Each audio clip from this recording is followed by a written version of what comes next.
अस्सलाम वालेकुम यार, का आगाज़ हो चुका है। वीडियो की तरफ आगे बढ़ने से पहले काइंडली मेरा चैनल सब्सक्राइब कर दीजिएगा और बेल आइकन पे क्लिक कर दीजिएगा ताकि आने वाली वीडियोस आपको मिलती रहें। और कमेंट करके बताइएगा कैसी लगी आज की एपिसोड। इस वीडियो में मैं आपको इकामतवीं किस्त के तमाम हाइलाइट्स के बारे में बताऊंगी। वैसुलुस के सिपाही हलीना के पास आते हैं और वो कहते हैं कि वैसुलुस आपको अभी बुला रहे हैं। हलीना कहती है तुम लोग चलो, मैं आती हूँ। वैसुलुस कहता है नहीं बेगम साहिबा, आपको अभी ही जाना होगा। हलीना कहती है कि तुमने सुना नहीं मैं क्या कह रही हूँ, तुम चलो मैं आती हूँ। कमांडर कहता है मैं आपको साथ लेकर जाऊंगा। बमसी कहता है तुम्हें समझ क्यों नहीं आ रही, अच्छा तुम ये चाहते हो। उसके बाद वो अपना गाउन उतार लेता है और उसके साथ लड़ाई करने के लिए अपनी तलवार निकाल लेता है। हलीना उसे कहती है कि मत करो। जबकि दूसरी तरफ बातोहान के पास आलियार और ओराल पहुंच चुके हैं। बातोहान बुगाए को इशारा करता है और कुछ सिपाही बाकी सिपाहियों का गला उतार देते हैं। आलियार और ओराल हैरान हो जाते हैं और वो कहते हैं कि गद्दार, तुम लोगों ने ये क्या किया। दूसरी तरफ बमसी को किले में कैद कर दिया जाता है। उसके साथ एक वहशी सिपाही भी होता है जो कैद होता है और वो बमसी के साथ लड़ाई करना शुरू हो जाता है। बमसी उसे पकड़ लेता है। वो वहशी आदमी बमसी को नीचे गिरा देता है। बमसी गुस्से से कहता है चलो अब मैं तुम्हें बताता हूँ। दूसरी तरफ ओराल और आलियार सिपाहियों पर हमला कर देते हैं। इतने में अर्तुरुल आ जाता है और वो तीर चलाता है और कुछ आदमियों को वहां पर गिरा देता है। दूसरी तरफ वैसुलुस का आदमी छुपकर ये सब कुछ देख रहा होता है। अर्तुरुल भी ओराल और आलियार के साथ मिलकर उनके साथ लड़ाई शुरू कर देता है। जबकि दूसरी तरफ किले में बमसी उस वहशी आदमी के साथ निपटता है। इतने में वहां पर सादतीन को पेक भी आ जाता है। वो देखता है कि बातोहान आलियार पर तलवार उठाता है। वो उसे मारने ही वाला होता है कि अर्तुरुल अपना खंजर फेंकता है, वो बातोहान के लगता है। ओराल ये सब कुछ गुस्से से देखता है। वो चाहता था कि वो मर जाए। उसके फौरन बाद आलियार को कई कबीले लाया जाता है क्योंकि वह बेहोश हो चुका होता है जख्मों की वजह से। तमाम लोग हैरानगी से देखते हैं कि आखिर कौन कबीले जख्मी हालत में आया है। हलीमा और हाइमा खातून भी निकल आती हैं। दूसरी तरफ से आर्तुक साहब भी अपने खेमे से बाहर आते हैं ये देखने के लिए कि आखिर कौन आ रहा है। अर्तुरुल आर्तुक साहब को कहता है कि जल्दी करें, उनकी हालत बहुत नाजुक है। हलीमा और हाइमा खातून अर्तुरुल से पूछती हैं कि ये आलियार का किसने हाल किया है। वो बताता है कि बातोहान ने जाल बिछाया था। दूसरी तरफ सादतीन को पेक कहता है मैं आपको अपने खेमे में मिलना चाहता हूँ। उसके बाद काराचाइसर किले का मंजर शुरू होता है।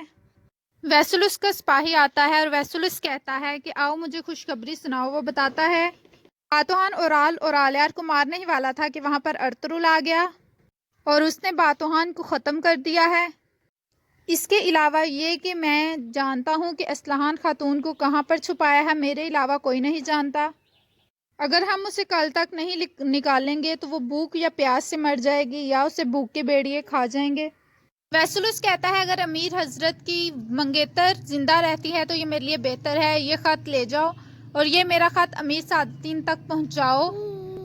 जबकि दूसरी तरफ अर्तुरुल के सिपाही दुहान के साथ अभी तक असलहान को ढूंढ रहे होते हैं। वो असलहान को आवाजें लगाते हैं। इसके अलावा दुहान घोड़े का पाँव का पीछा करता हुआ नदी के पास पहुंच जाता है। दूसरी तरफ असलहान गार में रो रही होती है और वो अल्लाह ताला से मदद मांगती है कि मेरी मदद कीजिए, मैं इस तरह से भूखे भेड़ियों की खुराक नहीं बनना चाहती। आर्तुक साहब आलियार के जख्म देखते हैं और उसको दागते हैं। कतलोजा पूछता है कि ये ठीक तो हो जाएंगे और वो रोना शुरू हो जाता है। अर्तुरुल कतलोजा को दिलासा देता है और कहता है कि तुम्हें कबीले वापस जाना चाहिए, वहाँ तुम्हारी ज़रूरत है, ओराल कुछ गलत ना कर दे। कतलोजा कहता है कि आलियार साहब को मेरी ज़रूरत है। अर्तुरुल कहता है मैं उनके पास हूँ। कतलोजा कहता है कि मैं उनको इस हालत में कैसे छोड़कर जा सकता हूँ। आर्तुक साहब कहते हैं कि वो जल्द ठीक हो जाएंगे और फिर कतलोजा वहाँ से चला जाता है। دوسری طرف جاودار قبیلے کا منظر شروع ہوتا ہے۔ اورال گھوڑے پر واپس آتا ہے۔ چولپان خاتون مرکزی خیمے کے سامنے اس کو خوش آمدید کہتی ہے۔ اورال چولپان کو بتاتا ہے کہ ایک خوشخبری ہے، آلیار بہت زیادہ زخمی ہے، مجھے نہیں لگتا کہ وہ بچ پائے گا، اب سے یہ خیمہ ہمارا ہوگا اور میں جاودار قبیلے کا سردار بنوں گا۔ سعادتین کو پیک ارطغرل سے کہتا ہے تمہیں اپنے سپاہیوں کو منظم کرنا چاہیے تاکہ وہ اصلاحان کو ڈھونڈیں۔ ارطغرل کہتا ہے جاودار قبیلے میں اورال قائم مقام سردار بننے کی کوشش کرے گا۔ سعادتین کو پیک کہتا ہے کہ یہ اس کا حق ہے۔ ارطغرل کہتا ہے کہ مجھے یہ صحیح نظر نہیں آ رہا۔ سعادتین کو پیک کہتا ہے امید ہے وہ بدامنی پھیلانے کی بجائے اصلاحان کو ڈھونڈنے کی کوشش کرے گا۔ ارطغرل کہتا ہے کہ میرے بہترین سپاہی دوہان کے ساتھ اصلاحان کو ڈھونڈنے کی کوشش کر رہے ہیں، انشاءاللہ وہ کھوج لگا لیں گے۔ سعادتین کو پیک کہتا ہے کہ انشاءاللہ۔ اس کے بعد جاودار قبیلے میں اورال مرکزی خیمے میں سرداری کی نشست پر بیٹھ کر اورال ایک سپاہی کو کہتا ہے کہ مجھے اچار صاحب سے ملنا ہے، ان کو بلایا جائے۔ اس کے بعد وہ سرداری کی نشست پر بیٹھ کر کہتا ہے کہ بابا اب آپ کی سرداری اور قبیلہ محفوظ ہاتھوں میں ہے۔ دوسری طرف سعادتین کو پیک ارطغرل سے کہتا ہے کہ میں جب بھی نکاح کی کوشش کرتا ہوں کچھ نہ کچھ گڑبڑ ہو جاتا ہے، میرے ذہن میں اس وقت اصلاحان خاتون ہے۔ ارطغرل کہتا ہے کہ ہم انشاءاللہ ان کو جلدی ڈھونڈ لیں گے۔ اس کے بعد سعادتین کو پیک باہر جاتا ہے کہ اسے ویسلس کا آدمی ملتا ہے اور وہ خط پہنچاتا ہے۔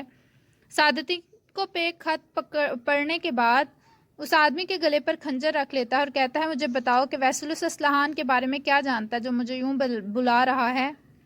دوسری طرف اورال اچار صاحب سے کہتا ہے کہ یہ کیسے ہو سکتا ہے کہ میں جن سرداروں پر جان چھڑکتا تھا انہوں نے مجھے ووٹ نہیں دیے۔ اچار صاحب کہتے ہیں کہ مجھے معاف کر دے، میں ان کو قائل کرنے کی کوشش نہیں کر سکا۔ اورال کہتا ہے کہ آلیار جلدی ہی مرنے والا ہے، اب تمام سرداران کو کہنا میں جرگہ بلاؤں تو میرے حق میں فیصلہ کریں۔ اچار صاحب باہر نکلتے ہیں تو قتلوجہ ملتا ہے، اسے کہتا ہے کہ آلیار کی غیر موجودگی میں آپ کوئی بھی ایسی حرکت نہ کرنا ورنہ میں بہت برا پیش آؤں گا۔ چولپان کہتی ہے کہ قتلوجہ تم یہاں پر کیا بدامنی پھیلا رہے ہو؟ وہ کہتا ہے کہ میری اچار صاحب سے ایک دوستانہ گفتگو ہو رہی ہے۔ چولپان کہتی ہے کیا اورال اپنی سرداری کی نشست پر بیٹھے ہیں؟ اچار صاحب وہ کہتا ہے جی۔ اس کے بعد چولپان خیمے میں چلی جاتی ہے اور وہ کھانا لگاتی ہے۔